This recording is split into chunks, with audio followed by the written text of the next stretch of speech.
फर्जी आईएफएस निकली ज्योति मिश्रा। कैसे एक झूठ को छिपाने के लिए ज्योति ने बोले 100 झूठ।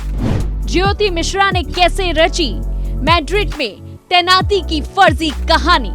स्कूल की रिपोर्ट कार्ड पर माता पिता के फर्जी हस्ताक्षर कराने की परंपरा हमेशा छात्र अपनाते हैं, जिसे दुनिया भर में गलत राह पर चलने वाले बच्चे अपनाते आए हैं। ज्योति मिश्रा की कहानी बचपन में की गई एक ना समझी जितनी आसान नहीं है, और ना ही 25 वर्षीय ज्योति मिश्रा के सामने आने वाले संभावित कानूनी परिणाम है। सोशल मीडिया पर ज्योति मिश्रा नाम की एक महिला की खूब चर्चा हो रही है। ऐसा दावा किया जा रहा है कि उन्होंने फर्जी तरीके से एससी कैटेगरी में यूपीएससी में नौकरी पाई। इसके बाद जो पता चला है वो फर्जी जाति प्रमाण पत्र से कहीं बड़ा मामला है। ये मामला चौंका देने वाला है।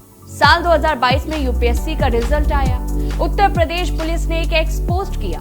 इसके अनुसार यूपीएससी की 2021 वाली परीक्षा में यूपी पुलिस में तैनात सब इंस्पेक्टर सुरेश मिश्रा की बेटी ज्योति मिश्रा को 432वां रैंक मिला था। साधारण पुलिस वाले की बेटी को कड़ी मेहनत से यूपीएससी में मिली सफलता क्षेत्रीय मीडिया में ऐसी सुर्खियां बनी। ज्योति का परिवार खूब खुश था। उन्होंने इस बात की जानकारी अपने रिश्तेदारों को भी दे दी। ज्योति ने अपने परिवार को बताया कि ट्रेनिंग के लिए उन्हें Lal Bahadur Shastri national academy of administration यानी कि LBSNAA बुलाया गया। उन्होंने कहा कि उनका चयन इंडियन फॉरेन सर्विसेज में हुआ है यानी कि IFS में, और उनकी पोस्टिंग स्पेन में हुई।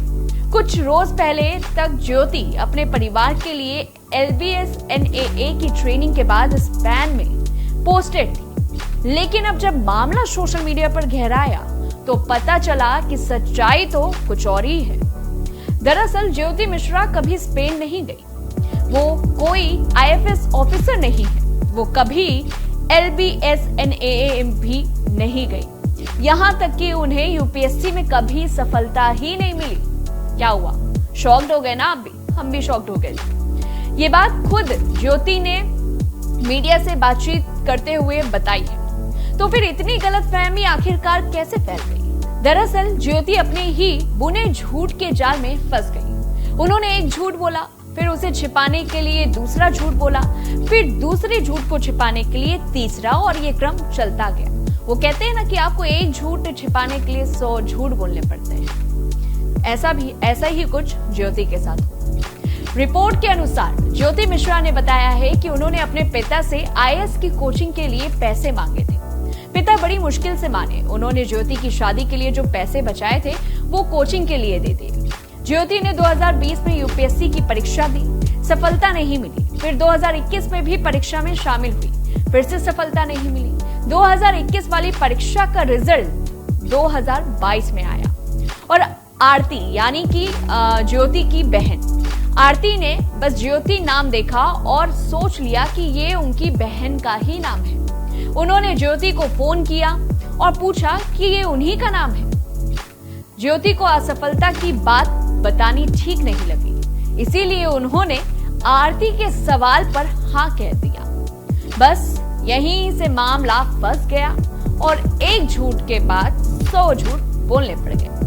बात फैल गई, मीडिया तक पहुंच गई। कई कार्यक्रमों में बुलाकर उन्हें सम्मानित किया जाने लगा। स्टेज पर बैठे माननीय आदरणीय लोगों को मेरा नमस्कार। मैं ज्योति मिश्रा आज यहाँ पर उपस्थित हूँ और मुझे बहुत अच्छा लग रहा है कि मैं अपने गांव का नाम मेरे साथ जुड़ रहा है और मैं बहुत गौरवान्वित महसूस कर रही हूँ। झूठ इतना फैल गया कि अब इसे रोकना भी ज्योति के लिए बहुत मुश्किल हो गया था। उन्होंने इस झूठ को जारी रखने के लिए LBSNAA, IFS और स्पेन वाली झूठी कहानी सुनाई। स्पेन इसलिए क्योंकि उन्होंने स्पेनिश भाषा की पढ़ाई की थी, और IFS इसलिए क्योंकि उन्हें लगा कि बाकी के सर्विसेज में उनको भारत में ही रहने का झूठ बुनना पड़ेगा, और इसमें पकड़े जाने की संभावना सबसे ज्यादा थी। गौर करने वाली बात यह भी है कि जब उन्होंने स्पेन जाने की बात कही तब उनका पासपोर्ट भी नहीं था, लेकिन इस बात पर किसी का ध्यान नहीं गया। किसी ने भी इस बात पर गौर जरा सा भी नहीं किया और ना ही किसी के मन में ये सवाल आया। वहीं उनके पिता सुरेश मिश्रा ने बताया कि उन्हें अपनी बेटी पर इतना भरोसा था कि उन्होंने कभी इस बारे में सवाल नहीं किया। उन्होंने ना तो रिजल्ट को वेरीफाई किया और ना ही कभी ज्योति का रोल नंबर मांगा। उन्होंने बताया कि इन सब के दौरान ज्योति व्हाट्सएप पर उन्हें कॉल भी करती थी, लेकिन कभी वीडियो कॉल नहीं किया और ना ही अपनी ट्रेनिंग या पोस्टिंग का कोई फोटो भेजा। कई मौकों पर सुरेश ने अपनी बेटी को फोटो भेजने को कहा भी, लेकिन ज्योति किसी तरह उस बात को टाल दिया करती थी। सुरेश ने बताया कि ज्योति की झूठ से वो निराश है और फिलहाल इस वक्त सदमे में है। तो सोचिए उस बात पर क्या गुजर रही होगी जिसकी बेटी ने एक झूठ को छिपाने के लिए 100 झूठ बोल डाले।